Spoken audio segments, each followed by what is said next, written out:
ਸਤਿ ਸ਼੍ਰੀ ਅਕਾਲ। ਪੰਜਾਬੀ ਰੇਡੀਓ ਤੇ Punjabi TV USA ਇਸ ਸਮੇਂ ਤੁਸੀਂ ਵੇਖ ਸੁਣ ਰਹੇ ਹੋ। ਪ੍ਰੋਗਰਾਮ ਲੈ ਕੇ ਹਾਜ਼ਰ ਹਾਂ ਖਬਰ ਤੇ ਨਜ਼ਰ।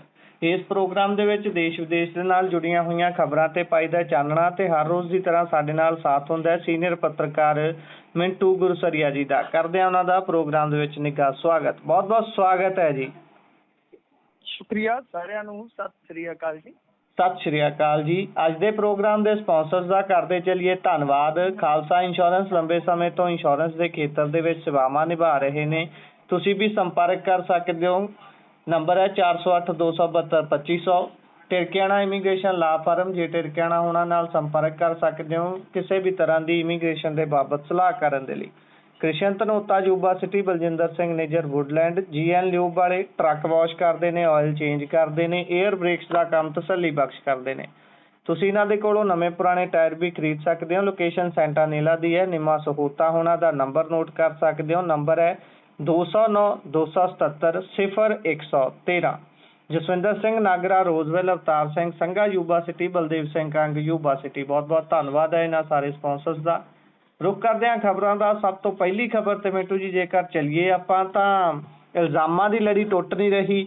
ਕੋਈ ਸਕੂਟਰੀ ਲਈ ਫਿਰਦਾ ਤੇ ਕੋਈ ਟਰਾਲੀ ਤੇ ਚੜਿਆ ਆਉਂਦਾ ਤੇ ਖੈਰ ਟਰਾਲੀਆਂ ਤਾਂ ਬਹੁਤ ਹੋ ਗਈਆਂ ਇਹਨਾਂ ਤੋਂ ਗਿਣਤੀ ਦੇ ਵਿੱਚ। ਤੇ ਅੱਜ ਨਵਾਂ ਇੱਕ ਇਲਜ਼ਾਮ ਹੋਰ ਸਾਹਮਣੇ ਆਇਆ ਜਿਸ ਦੇ ਵਿੱਚ ਦੋਸ਼ ਨੇ ਕਿ ਕੀਰਤਨੀਏ ਦੀ ਜਾਇਦਾਦ ਨੱਪ ਲਈ ਗਈ ਹੈ। ਬਿਲਕੁਲ ਤੁਸੀਂ ਦੁਰਸਤ ਕਿਹਾ ਕਿ ਟਰਾਲੀਆਂ ਤੋਂ ਉੱਤਰ ਕੇ ਸਕੂਟੀ ਤੇ ਚੜ੍ਹ ਗਿਆ। ਸਕੂਟੀ ਵਾਲਾ ਵੀ ਕੋਈ ਮਾਸਰਾ ਬੜਾ ਜਿੱਦਾਂ ਕਹਿੰਦੀ ਹੈ ਨਾ ਕਿ ਅਲੋਕਾਰੀ ਆ। ਗੁਰਪ੍ਰੀਤ ਕੇ ਦੱਸਦੇ ਆ ਕਿ ਇੱਕ SHO ਤੋਂ ਹੀ ਵਿਧਾਇਕ ਦਾ ਰੇਡੂ ਜਿਹੜਾ ਨਵੀਂ ਸਕੂਟੀ ਲੈ ਗਿਆ। ਕਮਾਲ ਹੈ। ਇਹ ਤੇ ਮੇਰੇ ਖਿਆਲ ਦੇ ਨਾਲ ਇਤਿਹਾਸ ਹੀ ਰਚਿਤ ਹੋ ਰਿਹਾ ਹੈ। ਇਹਦੇ ਵਿੱਚ ਕੋਈ ਸ਼ੱਕ ਨਹੀਂ, ਕੋਈ ਦੋ ਰਾਏ ਨਹੀਂ।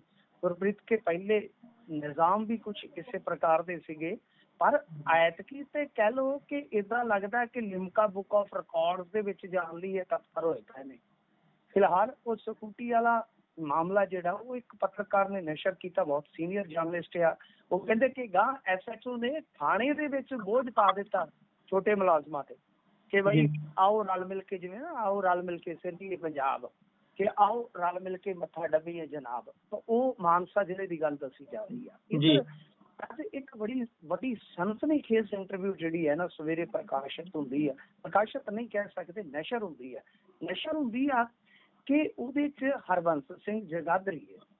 ਹਰਬੰਸ ਸਿੰਘ ਜਗਾਦਰੀ ਵਾਲੇ ਬਹੁਤ ਫੇਮਸ ਕਿਸੇ ਸਮੇਂ ਦੇ ਕੀਰਤਨੀ ਹੈ। ਉਹਨਾਂ ਦੇ ਪੋਤਰੇ ਨੇ ਇੱਕ ਇੰਟਰਵਿਊ ਦੇ ਵਿੱਚ ਇਹ ਖੁਲਾਸਾ ਕਰ ਦਿੱਤਾ ਕਿ ਉਹਨਾਂ ਦੀ ਕੋਈ ਪ੍ਰਾਪਰਟੀ ਪਈ ਆ ਦੁਗਰੀ ਇਲਾਕਾ ਜਿਹੜਾ ਲੁਧਿਆਣੇ ਦੇ ਵਿੱਚ, ਕਿ ਉਸ ਪ੍ਰਾਪਰਟੀ ਤੇ ਹੁਣ ਕਬਜ਼ਾ ਹੋ ਚੁੱਕਾ ਹੈ। ਉਹਦੇ ਨਾਮ ਲਿਆ ਸਿੱਧੇ ਤੌਰ ਤੇ ਵਿਧਾਇਕ ਦਾ, ਇੱਥੋਂ ਤੱਕ ਕਿਹਾ ਕਿ ਇੱਕ ਬੰਦਾ ਜਿਹਨੂੰ ਇੱਕ ਪ੍ਰਾਪਰਟੀ ਡੀਲਰ ਨੇ ਸਾਡੇ ਨਾਲ ਡੀਲ ਵਾਸਤੇ ਮਿਲਾਇਆ। ਬਾਅਦ ਦੇ ਵਿੱਚ ਅਸੀਂ ਜਦੋਂ ਦੱਸਿਆ ਕਿ ਇਹ ਬੰਦਾ ਤੇ ਜੀ ਦੇਖੋ ਸਾਡੇ ਨਾਲ ਡੀਲ ਕਰਨ ਆਇਆ ਸੀ, ਤੇ ਵਿਧਾਇਕ ਨੇ ਕਿਹਾ ਕਿ ਇਹਨੂੰ ਤੇ ਮੈਂ ਕੱਢਿਆ ਹੋਇਆ। ਪਰ ਮਾਰਚ ਦੇ ਵਿੱਚ ਹੀ ਉਹਦੀਆਂ ਤਸਵੀਰਾਂ ਇਹਨਾਂ ਨੇ ਅਪਲੋਡ ਕੀਤੀਆਂ। ਇਸ ਤੋਂ ਇਲਾਵਾ ਜੇ ਪੁਲਿਸ ਕੋਲ ਕੰਪਲੇਂਟ ਕੀਤੀ ਤਾਂ ਉਹ ਕਹਿੰਦੇ ਕਿ ਜੀ ਤੁਹਾਡਾ ਮਾਮਲਾ ਵਿਧਾਇਕ ਸਾਹਿਬ ਦੇਖਣਗੇ। ਫਿਰ ਜੇ ਸ਼ਿਕਾਇਤਾਂ ਕੀਤੀਆਂ, ਇੱਕ ਸ਼ਿਕਾਇਤ ਤੇ ਸੁਣਵਾਈ ਹੋਈ ਤਾਂ ਵਿਧਾਇਕ ਨੇ ਸੱਦ ਕੇ ਦਬਾਅ ਪਾ ਕੇ ਦਿੱਲੀ ਤੋਂ ਕਾਲ ਤੇ ਸੀ, ਉਹਦੇ ਨਾਲ ਗੱਲ ਕਲੀਅਰ ਕਰਵਾਈ ਕਿ ਨਹੀਂ ਜੀ ਸਾਡਾ ਮਾਮਲਾ ਜਿਹੜਾ ਉਹ ਮਿਸਅੰਡਰਸਟੈਂਡਿੰਗ ਦਾ ਸੀ, ਹੁਣ ਨਿਬੜ ਗਿਆ। ਏਦਾਂ ਹੀ ਇਹ ਦੋਸ਼ਾਂ ਦਾ ਇੱਕ ਤਰ੍ਹਾਂ ਨਾਲ ਕਹਿ ਲਓ ਕਿ ਪੂਰਾ ਪਿਟਾਰਾ ਖੁੱਲ ਗਿਆ। ਇਹ ਸਨਸਨੀਖੇਜ਼ ਮਾਮਲਾ ਬਣ ਗਿਆ ਕੁਛ ਮਿੰਟਾਂ ਦੇ ਅੰਦਰ ਅੰਦਰ ਹੀ, ਕਿਉਂਕਿ ਤੁਹਾਨੂੰ ਪਤਾ ਹੀ ਆ ਇਹਨਾਂ ਦੇ ਵਿਧਾਇਕਾਂ ਦਾ ਅੱਜ ਕੱਲ ਜੇ ਤੁਸੀਂ ਵੇਖੋਗੇ ਤੇ ਗ੍ਰਹਿ ਨਛੱਤਰ ਮਾੜਾ ਹੀ ਚੱਲਦਾ ਪਿਆ। ਇੱਕ ਕੁਲਵੰਤ ਸਿੰਘ ਸਿੱਧੂ ਲੁਧਿਆਣੇ ਦੇ ਇੱਕ ਅਸੈਂਬਲੀ ਸੀਟ ਤੋਂ MLA ਆ। ਜਿਵੇਂ ਹੀ ਇਹ ਮਾਮਲਾ ਅੱਗੇ ਵਧਿਆ ਗੁਰਪ੍ਰੀਤ, ਸਾਰੇ ਪਾਸੇ ਤੋਏ ਹੋਣ ਲੱਗ ਪਈ ਕਿ ਕੀ ਕਰਦੇ ਪਏ ਨੇ। ਪਰ ਇਹ ਮਾਮਲਾ ਜ਼ਿਆਦਾ ਦੇਰ ਟਿਕ ਨਹੀਂ ਸਕਿਆ।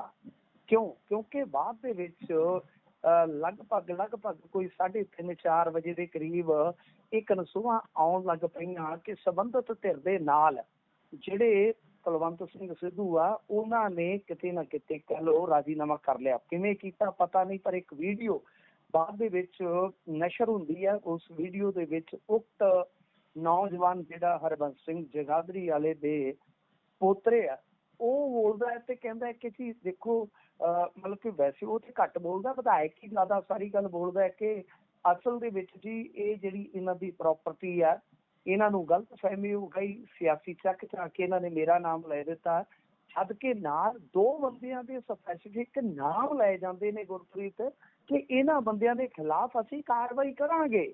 ਇਹ ਬੜਾ ਇੰਟਰਸਟਿੰਗ ਮਾਮਲਾ ਹੈ। ਇਹਨਾਂ ਨੇ ਫਰਜ਼ੀ ਬੜਾ ਕੀਤਾ, ਅਸੀਂ ਇਹਨਾਂ ਦੇ ਖਿਲਾਫ ਮੁਹਿੰਮ ਵਿੱਢਾਂਗੇ। ਬੜੀ ਦਿਲਚਸਪ ਗੱਲ ਹੈ, ਕਮਾਲ ਦੀ ਗੱਲ ਹੈ ਕਿ ਜਦੋਂ ਮੇਰੇ ਨਾਲ ਇਹਨਾਂ ਨੇ ਗੱਲ ਕੀਤੀ, ਮੈਂ ਵਰਜ਼ਨ ਲਿਆ, ਉਸ ਵੇਲੇ ਤੇ ਇਹਨਾਂ ਨੇ ਕਿਹਾ ਕਿ ਇਹ ਨੌਜਵਾਨ ਦਿਮਾਗੀ ਤੌਰ ਤੇ ਅਪਸੈਟ ਹੈ, ਮੈਂਟਲੀ ਡਿਸਟਰਬ ਹੈ। ਇਹਨਾਂ ਨੇ ਮੈਨੂੰ ਇਹ ਗੱਲ ਕਹੀ। ਤੇ ਕਮਾਲ ਇਹ ਆ ਕਿ ਬਾਅਦ ਦੇ ਵਿੱਚ ਫਿਰ ਉਹ ਆਪਣੀ ਵੀਡੀਓ ਦੇ ਵਿੱਚ, ਪਹਿਲਾਂ ਤਾਂ ਉਹ ਕਹਿੰਦੇ ਕਿ ਮੇਰਾ ਇਸ ਪ੍ਰਾਪਰਟੀ ਦੇ ਨਾਲ ਕੰਸਰਨ ਹੈ ਨਹੀਂਗਾ, ਪਰ ਬਾਅਦ ਦੇ ਵਿੱਚ ਉਸ ਵੀਡੀਓ 'ਚ ਕਹਿ ਰਹੇ ਨੇ ਕਿ ਬਈ ਮੈਂ ਇਹਨਾਂ ਦਾ ਮਾਮਲਾ ਨਿਬੇੜ ਕੇ ਦੇਵਾਂਗਾ, ਅਸੀਂ ਕਾਰਵਾਈ ਕਰਵਾਵਾਂਗੇ। ਇਹਦਾ ਮਤਲਬ ਕੀ ਹੈ? ਇਹਦਾ ਮਤਲਬ ਇਹ ਹੈ ਕਿ ਪ੍ਰਾਪਰਟੀ ਤੇ ਕਿਤੇ ਨਾ ਕਿਤੇ ਕੋਈ ਕਥਿਤ ਕਬਜ਼ਾ ਹੈ, ਕਿਤੇ ਨਾ ਕਿਤੇ ਫਰਜ਼ੀ ਬੜਾ ਹੈ। ਜੋ ਹੈ ਇੰਟਰਸਟਿੰਗ ਗੱਲ ਹੈ, ਜੇ ਉਹ ਹੈ ਤਾਂ ਫਿਰ ਇਹ ਗੱਲ ਜਿਹੜੀ ਉਹ ਬਿਲਕੁਲ ਪਲਟ ਜਾਂਦੀ ਹੈ। ਸੋ ਖੈਰ ਏਦਾਂ ਲੱਗਦਾ ਹੈ ਕਿ ਜਿੱਦਾਂ ਮਾਮਲਾ ਜਿਹੜਾ ਉਹ ਆਪਸ ਦੇ ਵਿੱਚ ਨਿਬੇੜਿਆ ਗਿਆ, ਕਿਸੇ ਪ੍ਰਕਾਰ ਦੀ ਕੋਈ ਸਹਿਮਤੀ ਜਿਹੜੀ ਹੈ ਉਹ, ਜੇ ਆਪਾਂ ਕਹੀਏ ਤਾਂ ਪਹਿਲਾਂ ਪਰਦੇ ਦੇ ਪਿੱਛੇ ਬਣੀ ਲੱਗਦੀ ਹੈ ਤੇ ਫਿਰ ਪਰਦੇ ਦੇ ਮੂਹਰੇ ਆ ਗਏ ਨੇ। ਤਾਂ ਕੁੱਲ ਮਿਲਾ ਕੇ ਕਹਿ ਸਕਦੇ ਹਾਂ ਕਿ ਇਸ ਖਬਰ ਨੇ ਵੀ ਅੱਜ ਭੜਥੂ ਪਾ ਛੱਡਿਆ, ਪਰ ਇਹਨਾਂ ਨੇ ਮੈਨੂੰ ਲੱਗਦਾ ਕਿ ਧਾਰੀ ਹੋਈ ਆ ਕਿ ਕੋਈ ਹਫ਼ਤਾ ਸੁੱਕਾ ਨਹੀਂ ਜਾਣ ਦੇਣਾ, ਕੋਈ ਨਾ ਕੋਈ ਚਰਚਾ ਇਹ ਛੇੜੀ ਰੱਖਦੇ ਆ। ਤਾਂ ਫਿਲਹਾਲ ਗੁਰਪ੍ਰੀਤ ਇਸ ਮਾਮਲੇ ਦੇ ਵਿੱਚ ਇੱਕ ਤਰ੍ਹਾਂ ਨਾਲ ਕਹਿ ਲਓ ਕਿ ਸ਼ਾਮ ਹੁੰਦਿਆਂ ਚੈਪਟਰ ਕਲੋਜ਼ਿੰਗ ਤੇ ਹੋ ਗਈ ਆ, ਪਰ ਪਤਾ ਨਹੀਂ ਬਈ ਅੱਗੇ ਕੀ ਬਣੇਗਾ, ਕਿਉਂਕਿ ਇਹਨਾਂ ਦੇ ਰਾਜ ਦੇ ਵਿੱਚ ਪੱਕਾ ਸਥਾਈ ਤੌਰ ਤੇ ਕੁਝ ਵੀ ਨਹੀਂ ਕਿਹਾ ਜਾ ਸਕਦਾ ਕਿ ਬਈ ਏਦਾਂ ਹੋਏਗਾ ਜਾਂ ਏਦਾਂ ਨਹੀਂ ਹੋਏਗਾ। ਬਿਲਕੁਲ ਬਿਲਕੁਲ, ਕੁਝ ਵੀ ਨਿਸ਼ਚਿਤ ਨਹੀਂ ਹੈ, ਕੁਝ ਵੀ ਕਿਸੇ ਵੀ ਸਮੇਂ ਕੁਝ ਵੀ ਹੋ ਸਕਦਾ ਹੈ। ਅੱਗੇ ਵਧੀਏ ਤਾਂ ਇਹ ਜਿਹੜਾ ਮਹਿਲਾ ਰਿਜ਼ਰਵੇਸ਼ਨ ਬਿੱਲ ਵਾਲੀ ਬਹਿਸ ਹੈ ਉਹ ਪੰਜਾਬ ਪਹੁੰਚ ਗਈ ਹੈ। ਬੇਸ਼ੱਕ ਉੱਥੇ ਸਦਨ ਦੇ ਵਿੱਚ ਤਾਂ ਡਿੱਗ ਗਈ, ਪਰ ਇਹਦੀ ਪੰਜਾਬ ਦੇ ਵਿੱਚ ਹੁਣ ਕਿਉਂ ਚਰਚਾ ਹੋ ਰਹੀ ਹੈ? ਵੈਸੇ ਤਾਂ ਇੱਕ ਤਰੀਕੇ ਦੇ ਹੰਝੂ ਜਿਹੇ ਸਿੱਟਦੇ ਹੀ ਨਜ਼ਰ ਆ ਰਹੇ ਸੀ ਜਦੋਂ ਦੇਸ਼ ਨੂੰ ਸੰਬੋਧਨ ਕਰ ਰਹੇ ਸੀ ਦੇਸ਼ ਦੇ ਪ੍ਰਧਾਨ ਮੰਤਰੀ ਹੋਣੀ। ਉਹਦੇ ਤੇ ਵੀ ਕਈ ਲੋਕ ਟਿੱਪਣੀ ਕਰ ਰਹੇ ਨੇ ਵੀ ਭਾਈ ਇਹ ਤਾਂ ਉਲੰਘਣਾ ਕਰ ਰਹੇ ਨੇ ਚੋਣ ਜ਼ਾਬਤੇ ਦੀਆਂ। ਚੋਣ ਜ਼ਾਬਤਾ ਜੇ ਉਲੰਘਿਆ ਜਾ ਰਿਹਾ ਤਾਂ ਉਹ ਕੋਈ ਨਵੀਂ ਗੱਲ ਨਹੀਂ ਹੈ। ਉਹ ਤਾਂ ਹੁਣ ਇੱਕ ਤਰ੍ਹਾਂ ਨਾਲ ਕਹਿ ਲਈਏ ਕਿ ਜਿਹੜਾ ਸਾਡਾ ਚੋਣ ਕਮਿਸ਼ਨ ਹੈ, ਉਹ ਚੋਣ ਕਮਿਸ਼ਨ ਘੱਟ ਤੇ ਭਾਰਤੀ ਜਨਤਾ ਪਾਰਟੀ ਦੀ ਬ੍ਰਾਂਚ ਜ਼ਿਆਦਾ ਬਣ ਕੇ ਰਹਿ ਗਿਆ ਹੈ ਗੁਰਪ੍ਰੀਤ। ਇਹ ਬੜਾ ਅਫਸੋਸਨਾਕ ਵਰਤਾਰਾ ਹੈ ਜੋ ਸਾਡੀਆਂ ਅੱਖਾਂ ਦੇ ਸਾਹਮਣੇ ਚੱਲਦਾ ਪਿਆ। ਦਰਅਸਲ ਕੀ ਹੈ ਕਿ ਜੇ ਆਪਾਂ ਵੇਖੀਏ ਇਹਨਾਂ ਦੇ ਹੰਝੂਆਂ ਦੇ ਵਿੱਚ ਵੀ ਪਖੰਡ ਹੁੰਦਾ ਹੈ। ਤਾਂ ਮਤਲਬ ਕਿ ਜਦੋਂ ਦੇਸ਼ ਪੂਰੇ ਗੁੱਸੇ ਦੇ ਵਿੱਚ ਹੁੰਦਾ ਤਦ ਵੀ ਰੋਣ ਲੱਗ ਜਾਂਦੇ ਨੇ, ਤੇ ਜਦ ਗੁੰਮਰਾਹ ਕਰਨਾ ਹੋਵੇ ਤਦ ਵੀ ਰੋਣ ਲੱਗ ਜਾਂਦੇ ਨੇ। ਸਿਆਸਤਦਾਨਾਂ ਦੇ ਅਥਰੂ ਕੁਝ ਸ਼ੈਲਾਵੇ ਤੋਂ ਘੱਟ ਨਹੀਂ ਰਹਿ ਗਏ। ਤਾਂ ਫਿਲਹਾਲ ਜੇ ਆਪਾਂ ਗੱਲ ਕਰੀਏ, ਤੁਸੀਂ ਕਿਹਾ ਕਿ ਕੀ ਇਹ ਪੰਜਾਬ ਦੇ ਵਿੱਚ ਬਹਿਸ ਪਹੁੰਚ ਚੁੱਕੀ ਹੈ। ਬਿਲਕੁਲ, ਜੇ ਤੁਸੀਂ ਵੇਖੋਗੇ ਅੱਜ 2 ਪ੍ਰੈਸ ਕਾਨਫਰੰਸਾਂ ਤੇ ਵੱਡੀਆਂ ਹੋਈਆਂ। ਉਚੇਚ ਦੇ ਨਾਲ ਅੱਜ ਪ੍ਰੈਸ ਕਾਨਫਰੰਸ ਕੀਤੀ ਆ ਮਨਜਿੰਦਰ ਸਿੰਘ ਸਿਰਸਾ ਹੋਰਾਂ ਨੇ, ਤੇ ਉਧਰੋਂ ਜੇ ਤੁਸੀਂ ਵੇਖੋਗੇ ਰਾਜਾ ਵੜਿੰਗ ਹੋਰਾਂ ਨੇ। ਤਾਂ ਮਾਮਲਾ ਬਿਲਕੁਲ ਜਿੱਦਾਂ ਕਹਿ ਲਈਏ ਕਿ ਫਸ ਗਿਆ ਹੈ। ਇਸ ਦੇਸ਼ ਦੇ ਵਿੱਚ ਹੁਣ 2 ਨੈਰੇਟਿਵ ਜਿਹੜੇ ਆ ਉਹ ਪੇਸ਼ ਕੀਤੇ ਜਾ ਰਹੇ ਆ। ਪਹਿਲਾ ਨੈਰੇਟਿਵ ਹੰਝੂਆਂ ਦੇ ਨਾਲ, ਜਿਵੇਂ ਹੰਝੂਆਂ ਦੇ ਨਾਲ ਨਹੀਂ ਰੋਂਦੀ ਦਾ ਸਹਾਰਾ ਭੇਜ ਗਿਆ, ਇਹ ਤੇ ਇੱਕ ਇਹ ਆ। ਅੱਛਾ, ਤੁਸੀਂ ਜੇ ਦੇਖੋਗੇ ਭਾਰਤੀ ਜਨਤਾ ਪਾਰਟੀ ਦਾ ਮਾਮਲਾ ਬੜਾ ਇੰਟਰਸਟਿੰਗ ਹੈ। ਅੱਛਾ, ਇਹਨਾਂ ਨੇ ਕਿਹਾ ਕਿ ਮਹਿਲਾ ਰਿਜ਼ਰਵੇਸ਼ਨ ਬਿੱਲ ਇਹਨਾਂ ਨੇ ਡੇਗ ਦਿੱਤਾ। ਅਸਲੀਅਤ ਕੀ ਹੈ ਗੁਰਪ੍ਰੀਤ? ਜੇ ਅਸਲੀਅਤ ਨੂੰ ਸਮਝੀਏ ਤੇ ਮਹਿਲਾ ਰਿਜ਼ਰਵੇਸ਼ਨ ਬਿੱਲ ਤੇ ਪਹਿਲਾਂ ਹੀ ਪਾਸ ਹੋ ਚੁੱਕਾ ਹੈ। 2023 ਚ ਲੋਕ ਸਭਾ 'ਚ ਪਾਸ ਹੋ ਗਿਆ ਸੀਗਾ, 2023 ਚ ਪਾਸ ਹੋਣ ਤੋਂ ਪਹਿਲਾਂ ਰਾਜ ਸਭਾ 'ਚ ਹੋ ਚੁੱਕਾ ਸੀਗਾ। ਤਾਂ ਇਹ ਤੇ ਆਲਰੇਡੀ ਪਾਸ ਹੈ। ਰੌਲਾ ਕੀ ਹੈ? ਭਾਜਪਾ ਗੱਲ ਜਿਹੜੀ ਆ ਉਹ ਸਪਸ਼ਟ ਨਹੀਂ ਦੱਸਦੀ, ਇਹਨਾਂ ਦੀ ਫਿਤਰਤ ਆ। ਅਸਲ ਦੇ ਵਿੱਚ ਇਹ ਤੇ ਡੀਲਿਮਿਟੇਸ਼ਨ ਵਾਲਾ ਲੈ ਕੇ ਆਏ ਸਨ ਨਾ, ਡੀਲਿਮਿਟੇਸ਼ਨ ਨੂੰ ਨਾਲ ਜੋੜਿਆ ਜਾ ਰਿਹਾ। ਅੱਛਾ, ਉਸ ਵੇਲੇ ਕੀ ਸੀਗਾ ਕਿ ਜਦੋਂ ਇਹਨਾਂ ਨੇ ਬਿੱਲ ਪਾਸ ਕਰਵਾਇਆ ਸੀਗਾ ਤਾਂ ਜਿਹੜੀ ਆਪੋਜੀਸ਼ਨ ਸੀ, ਆਪੋਜੀਸ਼ਨ ਦਾ ਕੀ ਕਹਿਣਾ ਸੀ? ਉਹਨਾਂ ਦਾ ਕਹਿਣਾ ਸੀਗਾ ਕਿ ਤੁਸੀਂ ਇਹਨਾਂ 543 ਸੀ 2011 ਵਾਲੀ ਮਰਦਮਸ਼ੁਮਾਰੀ ਨੂੰ ਆਧਾਰ ਬਣਾ ਕੇ ਦੇ ਦਿਓ ਮਹਿਲਾ ਰਿਜ਼ਰਵੇਸ਼ਨ। ਉਸ ਵੇਲੇ ਭਾਰਤੀ ਜਨਤਾ ਪਾਰਟੀ ਦੀ ਵੱਧ ਨੀਤੀ ਇਹ ਸੀ ਕਿ ਇਹ MP ਜਿਹੜੇ ਆ ਸਾਡੇ ਮਰਦ MP ਨਹੀਂ ਕੱਟਣੇ ਚਾਹੀਦੇ, ਉਹ ਅਸੀਂ ਸੈਕਰੀਫਾਈਸ ਨਹੀਂ ਕਰਾਂਗੇ, ਤਾਂ ਸੀਟਾਂ ਵਧਾ ਕੇ ਅਸੀਂ ਰਿਜ਼ਰਵੇਸ਼ਨ ਦੇਵਾਂਗੇ। ਠੀਕ ਹੈ ਨਾ ਜੀ? ਇਹ ਬੜੀ ਮਤਲਬ ਕਿ ਇੱਕ ਤਰ੍ਹਾਂ ਨਾਲ ਕਹਿ ਲਓ ਕਿ ਬੁਣਕ ਬੁਣੀ ਗਈ। ਉਸ ਤੋਂ ਬਾਅਦ ਹੁਣ ਇਹਨਾਂ ਦਾ ਮਸਲਾ ਜਿਹੜਾ ਸੀਗਾ, ਜਦੋਂ ਇਹਨਾਂ ਨੇ ਵੇਖਿਆ ਕਿ ਸਾਡਾ ਹੁਣ ਜੇ ਰਾਜ ਕਰਨ ਦਾ ਕੋਈ ਤੌਰ ਤਰੀਕਾ ਰਹਿ ਗਿਆ ਤਾਂ ਉਹ ਅਸੀਂ ਬਈ ਇਹਦੇ ਰਾਹੀਂ ਕਰ ਸਕਦੇ, ਇੱਕ ਤਾਂ SIR, ਇੱਕ ਡੀਲਿਮਿਟੇਸ਼ਨ। ਇਹ ਦੋ ਸਾਡੇ ਕੋਲ ਵੱਡੇ ਹਥਿਆਰ ਆ, ਕਿਉਂਕਿ ਗਿਆਨੇਸ਼ ਤੇ ਤੁਹਾਨੂੰ ਪਤਾ ਹੀ, ਉਹ ਤੇ ਇਹਨਾਂ ਦਾ ਹੀ ਗੁਣਗਾਨ ਕਰਦੇ ਨੇ ਜਿਹੜੇ ਮੁੱਖ ਚੋਣ ਕਮਿਸ਼ਨਰ ਨੇ। ਅੱਛਾ, ਇੱਥੋਂ ਇਹਨਾਂ ਨੇ SIR ਸ਼ੁਰੂ ਕਰ ਦਿੱਤੀ। ਫਿਰ ਮੈਂ ਤੁਹਾਨੂੰ ਪਹਿਲਾਂ ਹੀ ਕਿਹਾ ਸੀਗਾ ਕਿ ਡੀਲਿਮਿਟੇਸ਼ਨ ਤੇ ਆਉਣਗੇ ਤਾਂ ਡੀਲਿਮਿਟੇਸ਼ਨ ਲੈ ਕੇ ਆਏ। ਹੁਣ ਮੇਨ ਗੱਲ ਇਹ ਆ ਕਿ ਡੀਲਿਮਿਟੇਸ਼ਨ ਵਾਲਾ ਮਾਮਲਾ ਡਿੱਗਿਆ ਇਹਨਾਂ ਦਾ। ਮਹਿਲਾ ਰਿਜ਼ਰਵੇਸ਼ਨ ਬਿੱਲ ਪਹਿਲਾਂ ਹੀ ਆਲਰੇਡੀ ਕਹਿ ਲਓ ਕਿ ਪਾਸ ਹੋ ਚੁੱਕਿਆ ਦੋਨਾਂ ਸਦਨਾਂ 'ਚ। ਸਭ ਤੋਂ ਵੱਡੀ ਗੱਲ ਇਹ ਆ ਕਿ ਡੀਲਿਮਿਟੇਸ਼ਨ ਦਾ ਜਿਹੜਾ ਵਿਰੋਧ ਹੋਇਆ ਉਹ ਆਪੋਜੀਸ਼ਨ ਨੇ ਬਹੁਤ ਸਟਰੋਂਗਲੀ ਕੀਤਾ। ਅੱਜ ਵੀ ਹੁਣ ਜਿਹੜੇ ਨੈਰੇਟਿਵ ਨੇ, ਜੇ ਤੁਸੀਂ ਵੇਖੋਗੇ, ਭਾਰਤੀ ਜਨਤਾ ਪਾਰਟੀ ਕਹਿ ਰਹੀ ਆ ਕਿ ਜੀ ਇਹਨਾਂ ਨੇ ਸਭ ਕੁਛ ਕੀਤਾ ਵਾ, ਮਹਿਲਾ ਰਿਜ਼ਰਵੇਸ਼ਨ ਬਿੱਲ ਡਿੱਗ ਗਿਆ, ਫਲਾਂ ਫਲਾਂ ਫਲਾਂ। ਜਦ ਕਿ ਦੂਜੇ ਪਾਸੇ ਜਿਹੜੀ ਆਪੋਜੀਸ਼ਨ ਆ ਉਹ ਇਹੀ ਕਹਿ ਰਹੀ ਆ ਡੀਲਿਮਿਟੇਸ਼ਨ ਇਹ ਲੈ ਕੇ ਆ ਰਹੇ ਸਨ ਮਹਿਲਾ ਰਿਜ਼ਰਵੇਸ਼ਨ ਦੀ ਆੜ ਦੇ ਵਿੱਚ।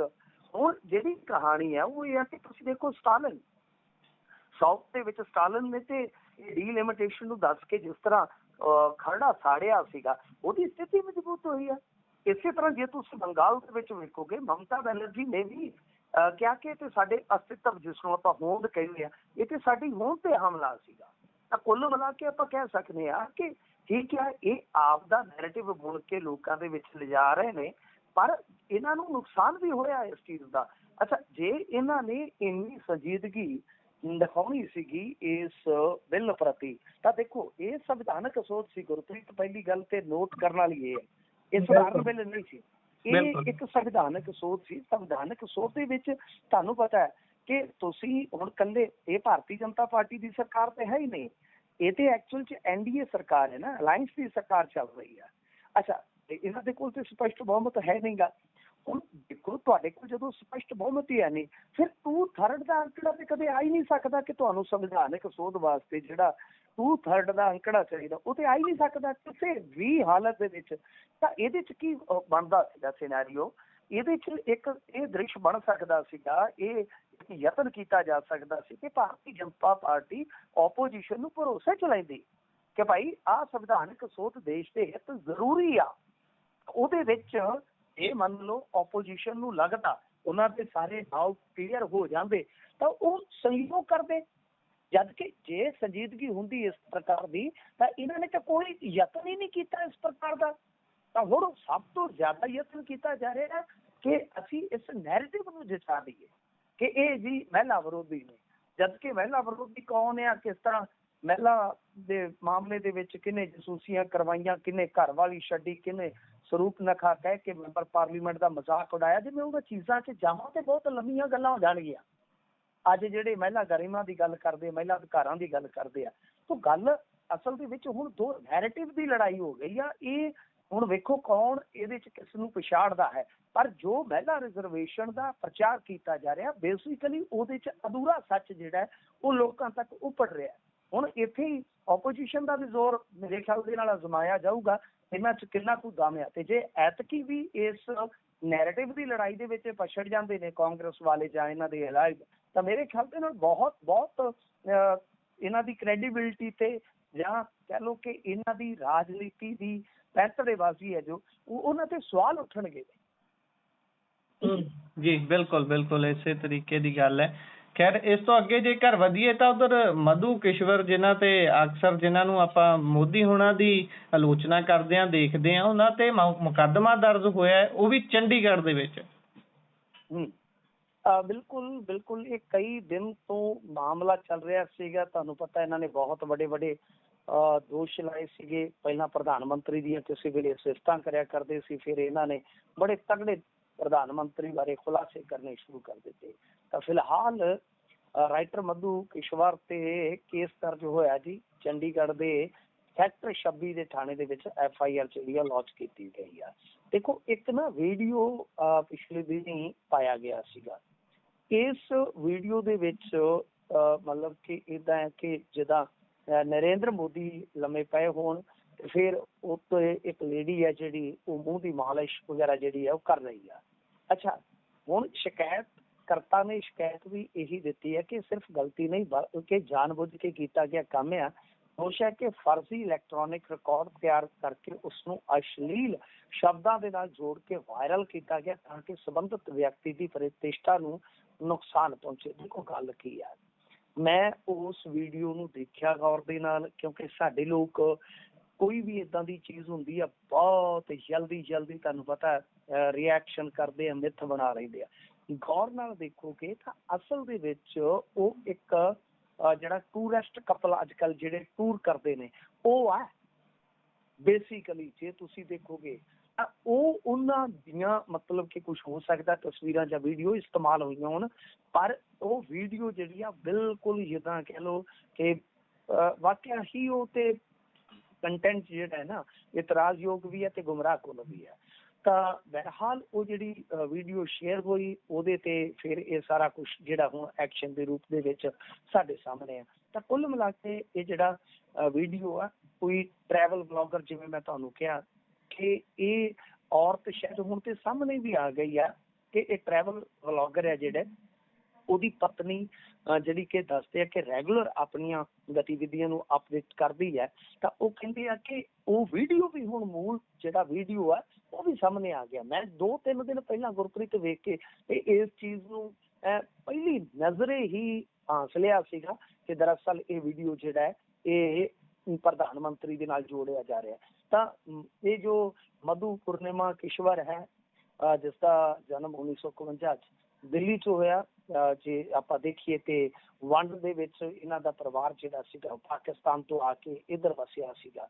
ਤਾਂ ਫਿਲਹਾਲ ਕਾਫੀ ਲਿਖਿਆ ਪੜ੍ਹਿਆ ਇਹਨਾਂ ਨੇ, ਪਰ ਮੈਨੂੰ ਲੱਗਦਾ ਜਿਹੜੀਆਂ ਕਿਤਾਬਾਂ ਲਿਖੀਆਂ ਜਿਵੇਂ ਉਹਦੇ ਚ Modi, Muslim and media, Gandhi and woman, ਇਸ ਤਰ੍ਹਾਂ ਦੀਆਂ ਕਿਤਾਬਾਂ ਲਿਖੀਆਂ ਨੇ।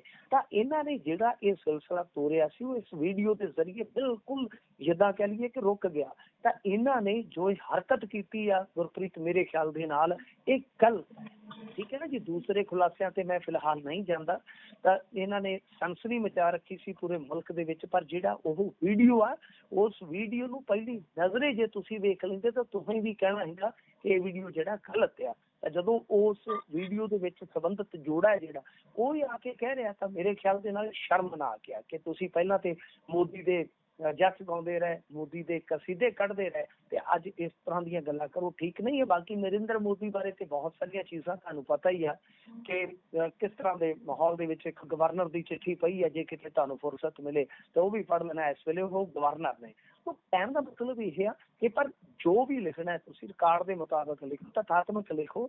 ਚੀਜ਼ਾਂ ਜਿਹੜੀਆਂ ਇਸ ਤਰ੍ਹਾਂ ਦੀਆਂ ਭਰਮ ਪਾਓ, ਇਸ ਤਰ੍ਹਾਂ ਦੀਆਂ ਗੁੰਮਰਾਹਕੁੰਨ ਫੇਕ ਫਰਜ਼ੀ ਚੀਜ਼ਾਂ ਜਿਹੜੀਆਂ ਉਹ ਨਹੀਂ ਜਾਣੀਆਂ ਚਾਹੀਦੀਆਂ ਜਦੋਂ ਤੁਸੀਂ ਖਾਸ ਤੌਰ ਤੇ ਕੋਈ ਪ੍ਰਤਿਸ਼ਠਿਤ ਵਿਅਕਤੀ ਦੇ ਖਿਲਾਫ ਲਿਖ ਰਹੇ ਹੋ ਜਾਂ ਤੁਸੀਂ ਖੁਦ ਵੀ ਇੱਕ ਨੇਮ ਫੇਮ ਵਾਲੇ ਬੰਦੇ ਹੋ। ਜੀ ਬਿਲਕੁਲ। ਤੇ ਇੱਕ ਖਬਰ ਆਉਂਦੀ ਹੈ ਵੀ ਭਾਈ ਅਕਾਲੀ ਦਲ ਪੁਨਰ ਸੁਰਜੀਤ ਤੇ ਅਕਾਲੀ ਦਲ ਵਾਰਸ ਪੰਜਾਬ ਦੇ ਦਾ ਗੱਠਜੋੜ ਹੋ ਗਿਆ। ਕਹਿੰਦੇ ਗੱਲ ਤਾਂ ਪਿਛਲੇ 1 ਸਾਲ ਤੋਂ ਚੱਲ ਰਹੀ ਸੀ, ਤਾਂ ਹੀ ਮਨਪ੍ਰੀਤ ਇਆਲੀ ਹੁਣੀ ਕਹਿੰਦੇ ਇਹਨਾਂ ਦੀਆਂ ਸਟੇਜਾਂ ਦਾ ਸ਼ਿੰਗਾਰ ਬਣ ਰਹੇ ਸੀ ਜਿੰਨੇ ਵੀ ਵਾਰਸ ਪੰਜਾਬ ਦੇ ਵੱਲੋਂ ਪ੍ਰੋਗਰਾਮ ਕੀਤੇ ਜਾਂਦੇ ਸੀ। ਤੇ ਇਹ ਕਿਹੜੇ ਏਜੰਡੇ ਤੇ ਇਕੱਤਰ ਹੋਏ ਨੇ ਜੀ, ਜਾਂ ਫਿਰ ਹਾਲੇ ਡਿਸਾਈਡ ਕਰਨਾ ਵੀ ਭਾਈ ਆਪਾਂ ਕਿੱਦਾਂ ਕਰਨੀ ਹੈ? ਨਹੀਂ, ਤੁਸੀਂ ਮਨਪ੍ਰੀਤ ਇਆਲੀ ਦਾ ਨਾਮ ਲਿਆ ਤੇ ਮਨਪ੍ਰੀਤ ਇਆਲੀ ਨੂੰ ਕਹਿ ਲਓ ਕਿ ਇੱਕ ਜਿਹੜੀ ਪੰਥਕ ਏਕਤਾ ਤਾਲਮੇਲ ਕਮੇਟੀ ਉਹਦਾ ਕਨਵੀਨਰ ਬਣਾਇਆ ਗਿਆ। ਇਹਦਾ ਮਤਲਬ ਕਿ ਤਾਲਮੇਲ ਦੇ ਵਿੱਚ ਉਹ ਪੁਲ ਦਾ ਕੰਮ ਕਰਨਗੇ। ਤਾਂ ਇਹਦਾ ਅਰਥ ਇਹੋ ਨਿਕਲਦਾ ਹੈ ਕਿ ਹਾਲੇ ਜਿਹੜਾ ਇਹਨਾਂ ਦਾ ਬਈ ਮਿਨੀਮਮ ਕਾਮਨ ਪ੍ਰੋਗਰਾਮ ਹੋਏਗਾ ਉਹ ਬਾਅਦ ਦੇ ਵਿੱਚ ਉਲੀਕਿਆ ਜਾਏਗਾ। ਯਾਨੀ ਏਜੰਡਾ ਕੀ ਹੋਏਗਾ, ਪ੍ਰੋਗਰਾਮ ਕੀ ਹੋਏਗਾ, ਉਹ ਸਾਰਾ ਕੁਝ ਜਿਹੜਾ ਹੈ ਉਹ ਬਾਅਦ ਦੇ ਵਿੱਚ ਆਏਗਾ ਸਾਹਮਣੇ। ਤਾਂ ਫਿਲਹਾਲ ਤੇ ਤਾਲਮੇਲ ਬਣੇਗਾ, ਫਿਲਹਾਲ ਦੋਵਾਂ ਦਾ ਗੱਠਜੋੜ ਅੱਗੇ ਵਧੇਗਾ। ਤੇ ਇਹ ਕਾਫੀ ਵੱਡੀ ਘਟਨਾ ਹੈ ਜੇ ਆਪਾਂ ਗੁਰਪ੍ਰੀਤ ਦੇਖੀਏ। ਤੁਸੀਂ ਇਹ ਚੀਜ਼ ਨੂੰ ਨਾ ਦੇਖੋ ਇਸ ਐਂਗਲ ਤੋਂ ਕਿ ਬਈ ਇਹ ਛੋਟੇ ਛੋਟੇ ਦੋ ਅਕਾਲੀ ਧੜਿਆਂ ਦਾ ਮਿਲਣ ਆ, ਨਹੀਂ। ਮੈਂ ਇਸਨੂੰ ਇੱਕ ਵੱਡੀ ਘਟਨਾ ਮੰਨਦਾ। ਮੇਰਾ ਐਨਾਲਿਸਿਸ ਹੋ ਸਕਦਾ ਗਲਤ ਹੋਵੇ, ਪਰ ਮੈਂ ਇਸਨੂੰ ਇੱਕ ਕੂਣੀ ਮੋੜ ਮੰਨਦਾ। ਕਿਉਂਕਿ ਦੇਖੋ ਅਕਾਲੀ ਦਲ ਬਾਦਲ ਦਾ ਜਿਹੜਾ ਧੜਾ ਹੈ ਉਹਨਾਂ ਦਾ ਸਾਰਾ ਈਕੋ ਸਿਸਟਮ ਇਸ ਗੱਲ ਤੇ ਲੱਗਾ ਹੋਇਆ ਕਿ ਦੇਖੋ ਜੀ ਦਿੱਲੀ ਥੈਲੇ ਤੋਂ ਬਾਹਰ ਆ ਗਈ ਹੈ। ਮਤਲਬ ਕਿ ਉਧਰੋਂ ਗਿਆਨੀ ਹਰਪ੍ਰੀਤ ਸਿੰਘ ਜਿਨ੍ਹਾਂ ਦੀ ਨੇੜਤਾ ਹੈ ਬਹੁਤ ਜ਼ਿਆਦਾ ਭਾਜਪਾ ਦੇ ਨਾਲ ਜੋ ਪ੍ਰਚਾਰਿਆ ਜਾਂਦਾ ਹੈ, ਉਹ ਤੇ ਵੈਸੇ ਰਿਕਾਰਡ ਤੇ ਵੀ ਮੰਨ ਚੁੱਕੇ ਆ ਕਿ ਉਹਨਾਂ ਦੀ ਨੇੜਤਾ ਹੈਗੀ ਹੈ ਨੇਤਾਵਾਂ ਨਾਲ। ਪਲੱਸ ਆ ਗਿਆ ਮਨਪ੍ਰੀਤ ਸਿੰਘ ਇਆਲੀ ਕਿ ਇਹਨਾਂ ਤੇ ਵੀ ਰੇਡ ਰੂਡ ਪਈ ਸੀਗੀ ਜੀ। ਤੇ ਤੀਸਰੇ ਆ ਗਿਆ ਅਮਰਤਪਾਲ ਸਿੰਘ ਕੇ ਬਈ ਕਿ ਇਹ ਵੀ ਮੈਨੇਜ ਹੋ ਗਿਆ। ਯਾਨੀ ਕੁੱਲ ਮਿਲਾ ਕੇ ਈਕੋ ਸਿਸਟਮ ਇਹ ਗੱਲ ਜਚਾ ਰਿਹਾ ਵਾ ਕਿ ਇਹ ਤੇ ਭਾਰਤੀ ਜਨਤਾ ਪਾਰਟੀ ਸਪਾਂਸਰਡ ਦਲ ਬਣ ਗਏ ਆ, ਤਾਂ ਦੂਜੇ ਪਾਸੇ ਇਹਨਾਂ ਨੂੰ ਸਵਾਲ ਹੋ ਰਿਹਾ ਕਿ ਜੇ ਤੁਸੀਂ ਭਾਰਤੀ ਜਨਤਾ ਪਾਰਟੀ ਨਾਲ ਗੱਠਜੋੜ ਕਰੋ ਤਾਂ ਉਹ ਪੰਜਾਬ ਦਾ ਹਿੱਤਕਾਰੀ ਹੈ, ਤੇ ਜੇ ਕੋਈ ਦੂਸਰਾ ਕਰਦਾ ਉਹਨੂੰ ਤੁਸੀਂ ਸਪਾਂਸਰਡ ਕਰ ਰਹੇ ਹੋ। ਹਾਲਾਂਕਿ ਗੱਠਜੋੜ ਨਹੀਂ ਹੋਏਗਾ। ਮੈਂ ਅੱਜ ਅਕਾਲੀ ਦਲ ਵਾਰਸ ਪੰਜਾਬ ਦੇ ਇੱਕ ਅਹੁਦੇਦਾਰ, ਜਿਹੜੇ ਕਹਿ ਲਓ ਕਿ ਅਹੁਦੇਦਾਰ ਕਹਿ ਲਓ ਜਾਂ ਇਹਨਾਂ ਦੇ ਬਹੁਤ ਵਧੀਆ ਲੀਡਰਾਂ 'ਚ ਹੈਗੇ ਨੇ, ਉਹਨਾਂ ਦੇ ਨਾਲ ਗੱਲਬਾਤ ਕਰ ਰਿਹਾ ਸੀਗਾ, ਤਾਂ ਉਹਨਾਂ ਨੇ ਕਿਹਾ ਕਿ ਨਹੀਂ, ਭਾਰਤੀ ਜਨਤਾ ਪਾਰਟੀ ਨਾਲ ਕਦੇ ਏਦਾਂ ਡਾਇਰੈਕਟਲੀ ਕੋਈ ਸਮਝੌਤਾ ਨਹੀਂ ਹੋ ਸਕਦਾ। ਹਾਂ, ਗਿਆਨੀ ਹਰਪ੍ਰੀਤ ਸਿੰਘ ਦੇ ਇੱਕ ਕਰੀਬੀ ਬੋਲ ਰਹੇ ਸਨ, ਉਹ ਕਹਿੰਦੇ ਕਿ ਸਾਡੇ ਗਿਆਨੀ ਜੀ ਨੇ ਪਹਿਲਾਂ ਹੀ ਕਲੀਅਰ ਕੀਤਾ ਵਾ ਕਿ ਕਾਂਗਰਸ ਤੇ ਅਕਾਲੀ ਦਲ ਬਾਦਲ ਨੂੰ ਛੱਡ ਕੇ ਕਿਸੇ ਨਾਲ ਵੀ ਗੱਠਜੋੜ ਕੀਤਾ ਜਾ ਸਕਦਾ, ਉਹ ਸਿਆਸੀ ਜ਼ਰੂਰਤਾਂ ਹੁੰਦੀਆਂ ਨੇ।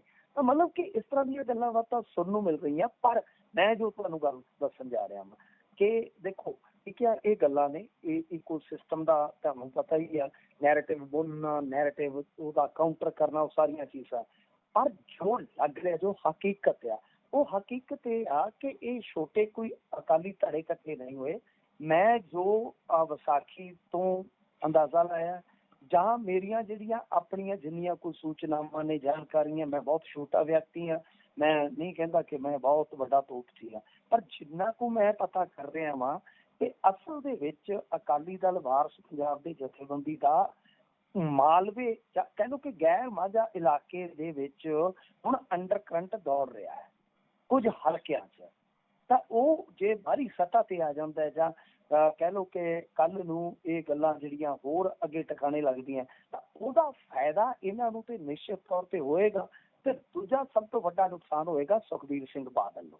ਕਿਉਂਕਿ ਇਸ ਵੇਲੇ ਸਿੱਧੀ ਫਾਈਟ ਦੇ ਵਿੱਚ ਉਹ ਝਾੜੂ ਵਾਲਿਆਂ ਨਾਲ ਨਜ਼ਰ ਆ ਰਹੇ ਸੀ, ਤਾਂ ਪਰ ਹੁਣ ਉਹ ਸਿੱਧੀ ਫਾਈਟ ਦੇ ਵਿੱਚੋਂ ਕਹਿ ਲਓ ਕਿ ਕਿਤੇ ਨਾ ਕਿਤੇ ਉਹਨਾਂ ਨੂੰ ਮਾਤ ਦੇਣ ਦਾ ਯਤਨ ਕਰੇਗਾ ਇਹ ਅਲਾਇੰਸ, ਜਿਹਦੇ ਵਿੱਚ ਉਹਨਾਂ ਦੇ ਇੱਕ ਬਹੁਤ ਪੁਰਾਣੇ ਸਾਥੀ ਜਿਹੜੇ ਮਨਪ੍ਰੀਤ ਸਿੰਘ ਇਆਲੀ, ਉਹ ਇੱਕ ਵੱਡੀ ਭੂਮਿਕਾ ਅਦਾ ਕਰਨਗੇ।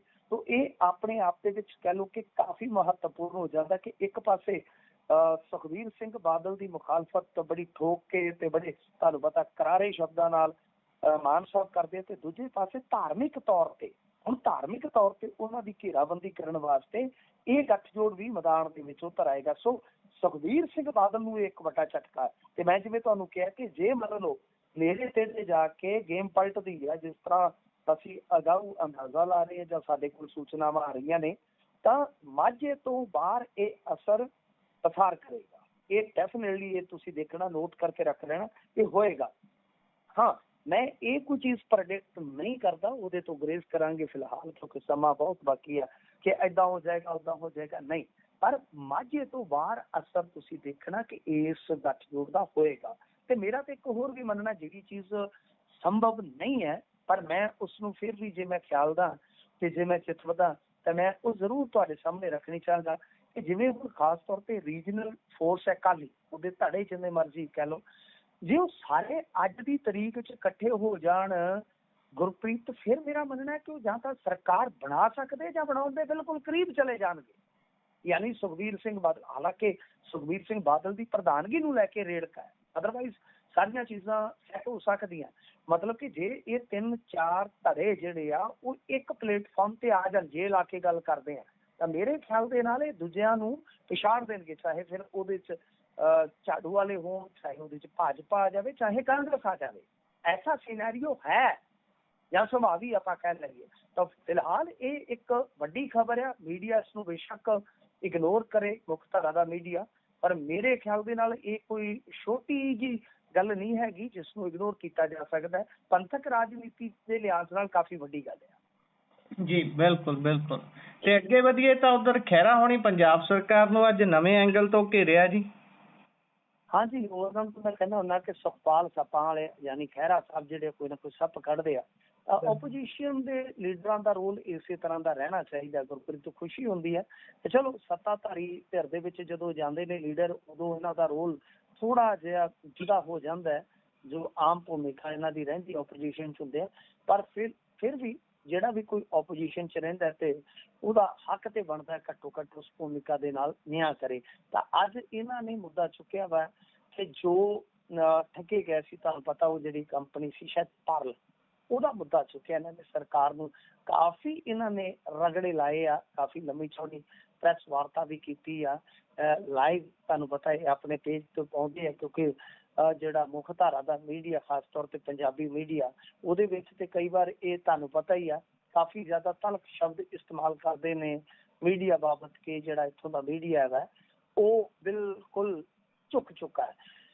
ਖੈਰ ਇਹ ਬੋਲਿਆ ਕਿ 10 ਲੱਖ ਪਰਿਵਾਰਾਂ ਦਾ 8,000 ਕਰੋੜ ਰੁਪਈਆ ਜਿਹੜਾ ਉਹ ਫਸਿਆ ਵਾ, ਤੇ SIT ਬਣਾ ਕੇ ਪੀੜਤਾਂ ਨੂੰ ਨਿਆਂ ਦਿੱਤਾ ਜਾਵੇ। ਪੜ੍ਹਨ ਦਾ ਮਾਮਲਾ ਚੁੱਕ ਲਿਆ। ਤੁਹਾਨੂੰ ਯਾਦ ਹੋਣਾ ਕਿ ਖੁਦ ਮਾਨ ਸਾਹਿਬ ਨੇ ਇਸ ਮੁੱਦੇ ਨੂੰ ਚੁੱਕਿਆ ਸੀ, ਭਰੋਸਾ ਦਿੱਤਾ ਸੀਗਾ। ਬਹੁਤ ਵਾਰੀ ਇਹ ਗੱਲਾਂ ਹੋ ਚੁੱਕੀਆਂ, ਪਰ ਜਦੋਂ ਕੋਈ ਗੱਲ ਨਹੀਂ ਬਣੀ ਤਾਂ ਅਖੀਰ ਹੁਣ ਇਸ ਮੁੱਦੇ ਨੂੰ ਹੱਥ ਪਾ ਲਿਆ ਹੈ ਸੁਖਪਾਲ ਸਿੰਘ ਖਹਿਰਾ ਹੋਰਾਂ ਨੇ। ਕਿਉਂਕਿ ਤੁਹਾਨੂੰ ਪਤਾ ਹੀ ਹੈ ਇਹ ਇੱਕ ਇਨਵੈਸਟਮੈਂਟ ਵਾਲਾ ਮਾਮਲਾ ਸੀਗਾ, ਵਿਗੜ ਗਿਆ। ਉਹਦਾ ਰੈਪੂਟੇਸ਼ਨ ਦੇਣ ਦਾ ਤੇ ਕੋਈ ਫਾਇਦਾ ਨਹੀਂ। ਸਭ ਨੂੰ ਪਤਾ ਹੈ ਕਿ ਕਿਸ ਤਰ੍ਹਾਂ ਇਨਵੈਸਟਰ ਦਾ ਪੈਸਾ ਜਿਹੜਾ ਸੀਗਾ ਉਹ ਡੁੱਬ ਗਿਆ।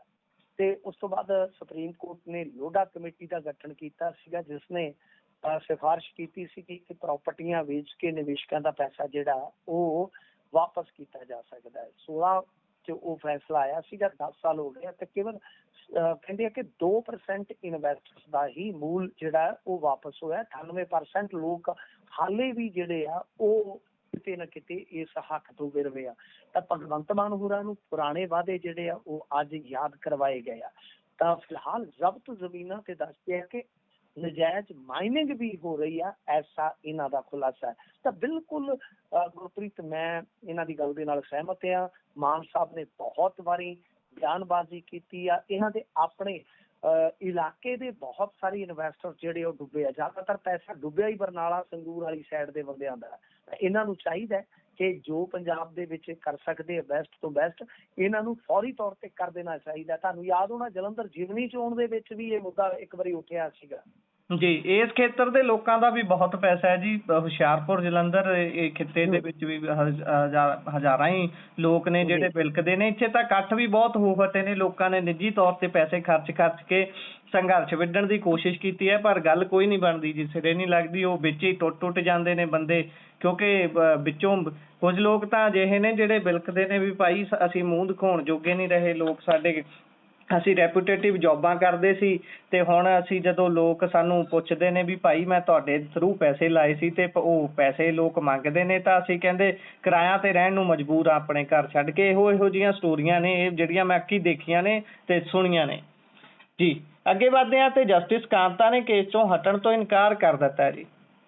ਬਿਲਕੁਲ, ਇਹ ਮਾਮਲਾ ਅਰਵਿੰਦ ਕੇਜਰੀਵਾਲ ਹੋਰਾਂ ਦੇ ਨਾਲ ਜੁੜਿਆ। ਤੁਹਾਨੂੰ ਪਤਾ ਹੀ ਹੈ ਲਿਕਰ ਕੇਸ ਵਾਲਾ, ਤੇ ਜਿਹਦੇ ਵਿੱਚ ਖੁਦ ਕੇਜਰੀਵਾਲ ਸਾਹਿਬ ਵਕੀਲ ਬਣ ਕੇ ਪੇਸ਼ ਹੋ ਰਹੇ ਨੇ। ਉਹਨਾਂ ਨੇ ਬਕਾਇਦਾ ਜਸਟਿਸ ਕਾਂਤਾ ਬਾਰੇ ਕਿਹਾ ਕਿ ਤੁਸੀਂ ਸੰਘ ਦੇ ਪ੍ਰੋਗਰਾਮਾਂ 'ਚ ਜਾਂਦੇ ਹੋ। ਫਿਰ ਇਹਨਾਂ ਦੇ ਬੱਚਿਆਂ ਬਾਰੇ ਕਿਹਾ ਕਿ ਤੁਸੀਂ ਜਿਹੜੇ ਸੋਲਿਸਿਟਰ ਜਨਰਲ ਆ ਉਹਨਾਂ ਦੀ ਟੀਮ ਦੇ ਵਿੱਚ ਤੁਹਾਡੇ ਬੱਚੇ ਜਿਹੜੇ ਉਹ ਕੰਮ ਕਰਦੇ ਆ। ਤਾਂ ਯਾਨੀ ਕਾਫੀ ਮਾਮਲਾ ਜਿਹੜਾ ਸੀਗਾ ਉਹ ਕਹਿ ਲਓ ਕਿ ਇਸ ਤਰ੍ਹਾਂ ਦਾ ਹੋ ਗਿਆ ਕਿ ਗੁਰਪ੍ਰੀਤ ਆਮ ਆਦਮੀ ਪਾਰਟੀ ਦੇ ਇਕੋ ਸਿਸਟਮ ਨੇ ਉਹ ਵੀਡੀਓ ਕਲਿੱਪ ਜਿਹੜੀ ਸੀਗੀ, ਜਿਹੜੀ ਵਿਜ਼ਰਾ ਦੀ ਬਹਿਸ ਸੀ, ਉਹ ਕੱਟ ਕੇ ਬਹੁਤ ਵੱਡੇ ਪੱਧਰ ਤੇ ਪ੍ਰਸਾਰੀ। ਹਾਲਾਂਕਿ ਮੇਰੇ ਖਿਆਲ ਦੇ ਨਾਲ ਅਰਵਿੰਦ ਕੇਜਰੀਵਾਲ ਨੇ ਇਹਦੇ 'ਚ ਕਮਾਲ ਦਾ ਕੰਮ ਕੀਤਾ। ਦੇਖੋ, ਜਿਹੜੀ ਗੱਲ ਮੰਨਣਯੋਗ ਹੁੰਦੀ ਹੈ ਉਹ ਮੰਨਣੀ ਚਾਹੀਦੀ ਹੈ। ਅਰਵਿੰਦ ਕੇਜਰੀਵਾਲ ਨੇ ਇੱਕ ਤਰ੍ਹਾਂ ਨਾਲ ਕਹਿ ਲਓ ਕਿ ਜੁਡੀਸ਼ਰੀ ਦੇ ਸਿਸਟਮ ਨੂੰ ਹੱਥ ਪਾਇਆ। ਹਾਲਾਂਕਿ ਉਹਨਾਂ ਦਾ ਨਿੱਜੀ ਮਾਮਲਾ ਹੈ। ਜੁਡੀਸ਼ਰੀ ਦਾ ਸਿਸਟਮ ਕੀ, ਆਪਾਂ ਚਾਹੇ ਗਗੋਈ ਦਾ ਮਾਮਲਾ ਲੈ ਲਓ, ਚੰਦਰਚੂੜ ਜੀ ਦਾ ਲੈ ਲਓ, ਕਿ ਸਿਆਸੀ ਤੌਰ ਤੇ ਤੁਸੀਂ ਵੇਖਿਆ ਹੋਣਾ ਇੱਕ ਬੰਗਾਲ ਹਾਈ ਕੋਰਟ ਦੇ ਵਿੱਚ ਜੱਜ ਬਹਿੰਦੇ ਸੀ, ਕੋਲਕਾਤਾ ਹਾਈ ਕੋਰਟ ਵੈਸੇ ਕਿਹਾ ਜਾਂਦਾ, ਤਾਂ ਉਹ ਬਹਿੰਦੇ ਸੀਗੇ। ਕਿੰਨੇ ਫੈਸਲੇ TMC ਦੇ ਉਲਟ ਦਿੱਤੇ ਤੇ ਮੁੜ ਕੇ Bharatiya Janata party officially join ਕਰ ਗਏ ਸੀ। ਤਾਂ ਇਹ ਸਾਰਾ ਕੁਛ ਆ। ਤਾਂ ਐਤਕੀ ਮੈਂ ਸਮਝਦਾ ਕਿ ਬੜੀ ਤਿਆਰੀ ਦੇ ਨਾਲ ਉਤਰੇ ਅਰਵਿੰਦ ਕੇਜਰੀਵਾਲ। ਤਾਂ ਉਹ ਕੁਝ ਜੱਜ ਜਿਹੜੇ ਕਿ ਅੰਦਰੋਂ ਅੰਦਰ RSS ਦੇ ਰੰਗ 'ਚ ਰੰਗੇ ਪਏ ਆ, ਉਹਨਾਂ ਨੂੰ ਬੇਸ਼ੱਕ ਉਹਨਾਂ ਦਾ ਆਪਣਾ ਮੁਫਾਦ ਹੈ ਇਹਦੇ ਨਾਲ, ਪਰ ਕਿਤੇ ਨਾ ਕਿਤੇ ਉਹਨਾਂ ਰੰਗਾਂ ਨੂੰ ਇਹਨਾਂ ਨੇ ਜ਼ਾਹਰ ਜ਼ਰੂਰ ਕੀਤਾ। ਤਾਂ ਫਿਲਹਾਲ ਕੇਜਰੀਵਾਲ ਦੇ ਜਿਹੜੇ ਦੋਸ਼ ਆ ਉਹਨਾਂ ਤੇ ਜਵਾਬ ਆਇਆ। ਹੁਣ ਜਸਟਿਸ ਕਾਂਤਾ ਨੇ ਕਿਹਾ ਕਿ ਮੈਂ ਇਹਦੇ ਵਿੱਚੋਂ ਨਹੀਂ ਹਟਾਂਗੀ। ਇੱਕ ਤਾਂ ਇਹ ਆ ਕਿ ਪੱਖ ਹੱਥ ਤੇ ਉਹ ਬੋਲੇ ਆ ਕਿ ਇੱਕ ਜੱਜ ਦੇ ਰੂਪ ਦੇ ਵਿੱਚ ਮੇਰੀ ਖਾਮੋਸ਼ੀ ਦੀ ਪ੍ਰੀਖਿਆ ਹੈ। ਹੁਣ ਸਵਾਲ ਸਿਰਫ ਇੱਕ ਜੱਜ ਦਾ ਨਹੀਂ ਬਲਕਿ ਜੱਜ ਅਤੇ ਪੂਰੀ ਜੁਡੀਸ਼ਰੀ ਦੀ ਨਿਰਪੱਖਤਾ ਦਾ ਹੈ।